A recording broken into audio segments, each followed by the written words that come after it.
Head coach Matt Painter, raise a hand, and do my take, but Matt, just what do you know so far about the extent with Daniel? And Yeah, they just said it was a lower leg injury, and then they'll get, MRI or X-rays, whatever.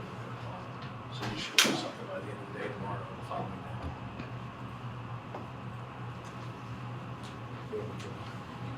What do you think the way Caleb first stepped up tonight? It seemed like he had a good game. Yeah, I thought he did a good job. We had a lot of opportunities at the rim, and some of them other times we just the way they were defending, if we could get them to switch a little more big, like you just had a post up down there, some size. But it was good to see it. We're trying to get things figured out. The way they obviously play differently with their matchup zone and how they go in. So like you got to get some guys out there that can make good decisions and make reads. At times just be simple and move the basketball, and then other times you got to beat people off the bounce. But I thought they did a good job of finding him. He made some nice plays around the rim. go ahead, Mike. Go ahead.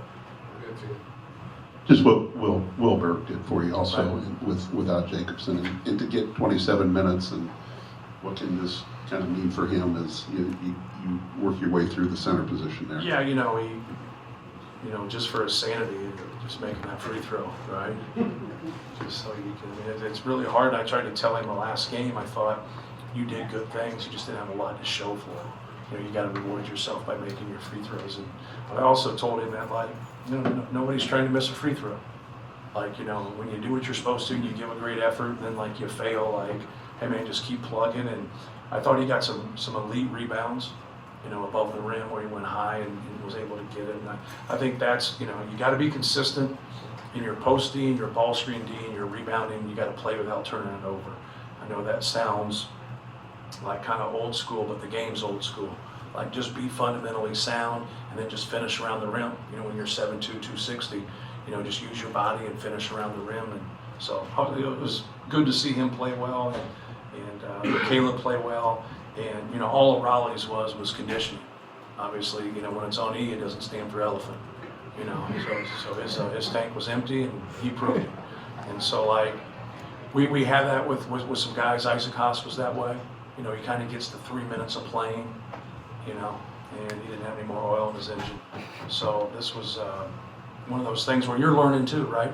He gets thrown into a situation. I thought he did some good things for us, but he misses those layups bad, and he misses those free throws, and it's all conditioning. So we got to ramp some things up for him, but we also got to know how far he can go in a game where he needs to get a sub.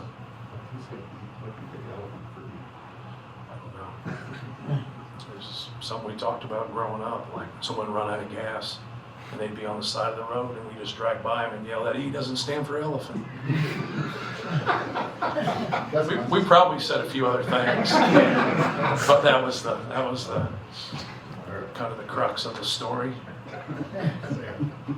Matt, yesterday you were saying how, aside from Trey, none of your frontline players have really separated themselves, and kind of all give you different things. But when you're practicing against each other, Will talked about a variety of skill sets that you go against every day. How much can that kind of shape you, where you're seeing different things from Caleb or Raleigh or Daniel or Will every single day? Yeah, you just want them to go in the game and put good games on top. And some of the things that happen in a game, you guys just simply don't know, because if you run a play or you do a defensive assignment and now they don't do what they're supposed to do. So you have to get them to where they know what they're doing and they can do their job every single time.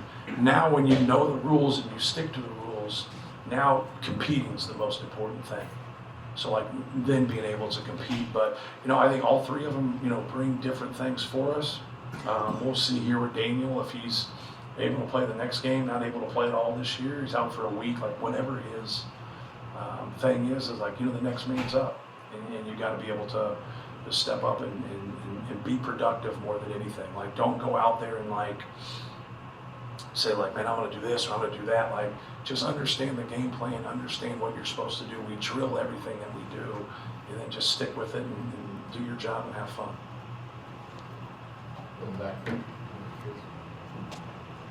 Coach, what did you notice about the versatility of scoring from NKU? Well, more than anything, like, I think what's great for us is that, like, they do a really good job defensively. I know it wasn't your question, but like their matchup zone is something it's different, right? And anytime you can be unique and, you know, you've got a chance to be special if you get good players to run your system and be able to do things. So, you know, we had talked about Dilling and really trying to make him have tough looks. We thought he was their best shooter. He had the best percentage last year. And we were trying to keep the ball out of the paint and do a better job. Where we struggled the most is keeping him off the glass. They did a great job offensive rebounding, and we didn't do a good job of keeping him off the glass and boxing out and going to get the basketball. We also ran in on a lot of tough shots or long shots at the end, and you got to hold when you're on the perimeter. Long shots are going to go long, and then be able to go and get that basketball. But no, they're a good team. You know, they're going to be right there. They're going to be right there at the end and have a chance to play in the NCAA tournament. Like, Darren does a good job. And it's a hard level, but, you know, he's got some returners. He's got some new guys. And, you know, this helped us today. Like, you know, when we played Texas A&M Corpus Christi the other day, that helped us. Like, this helped us.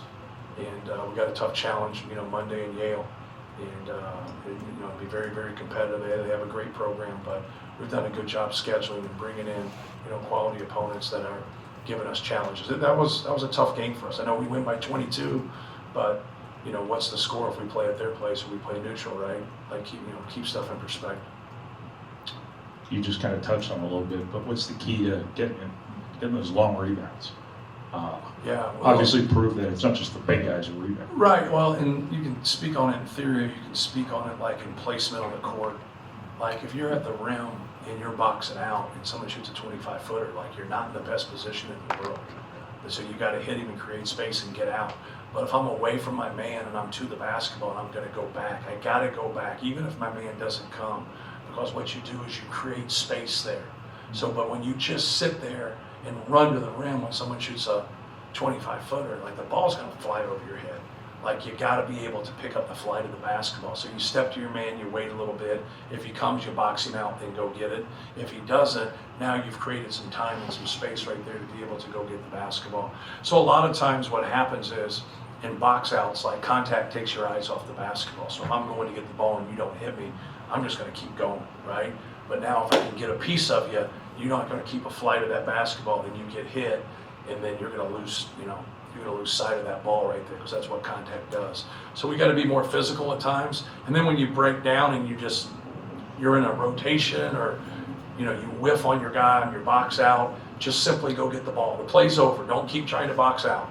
You have gotten behind the play. Now you got to scrap and go get the ball. But you also want that to be a collective front. Like, you want everybody going to get it. You know, Braden is really good at it, even though he didn't get a lot tonight. You know, he's really good at that, of us being able to box out. Then he comes in and cleans it up. And that's ideal for us, because we obviously want the ball in his hands when we push it. Matt, you kind of challenged your team this week to talk a little more, be a little more energetic for each other. How do you feel like they responded after the first game? They're just okay. Yeah. We got to get people out of their comfort level. We got to do more as a staff. We have too many people that compete like their personality off the court. Like, you can be whatever you want off the court. That's who you are. That's how the Lord made you. But you got to be able to, you know, we're past telling them to talk. We're telling them to yell, you know, because they're probably talking then, right? You know, you have your slippage. So we just got to do a better job. We had 3 or 4 times, and I can just remember on the top of my head, we just mess up ball screen stuff, and I'm like, why aren't you doing this? And then so you watch it on tape, and then you'll say to yourself, like, why didn't we do what we were supposed to? And then you go to the guy on the ball and say, did he say something to you? Do you hear it? And he's like, I don't hear it. And the guy said, I said it. And you're like, and now you have that debate, right? It's an ongoing debate and competition when the tape can't prove what really happened.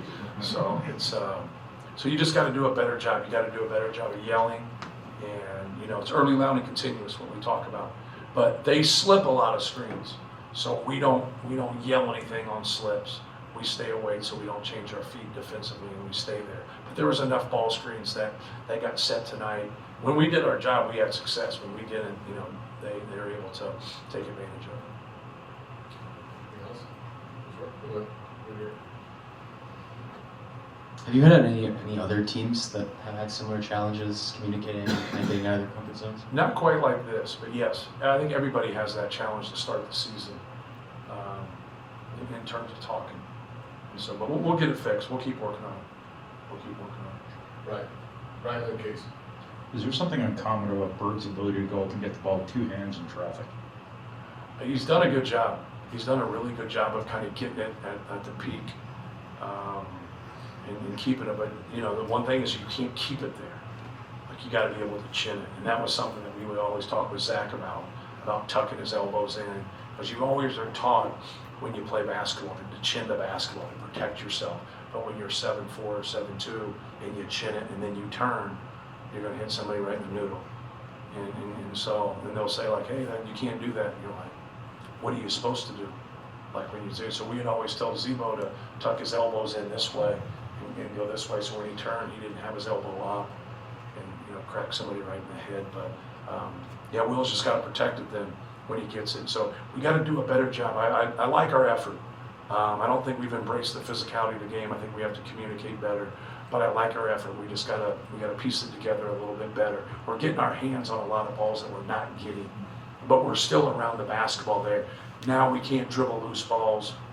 We get, you know, on the break, and we had a couple sloppy plays there. Just like be fundamentally sound, like just be simple, and be able to move the basketball there. But I like our effort to go after 50 balls and rebounds and long rebounds, but we should be getting a lot more of them. You know, we just got to collect it. Last one, please. Matt, obviously, Fletch has started every game of his career, always been good at basketball, but it's really started off well this season. Right. Has there been anything that he's separated in his own game? You know, not really. You know, obviously he shot the ball well again tonight, and you know, he shot 44% from 3 last year, so it's not any shot, but very intelligent player, very competitive.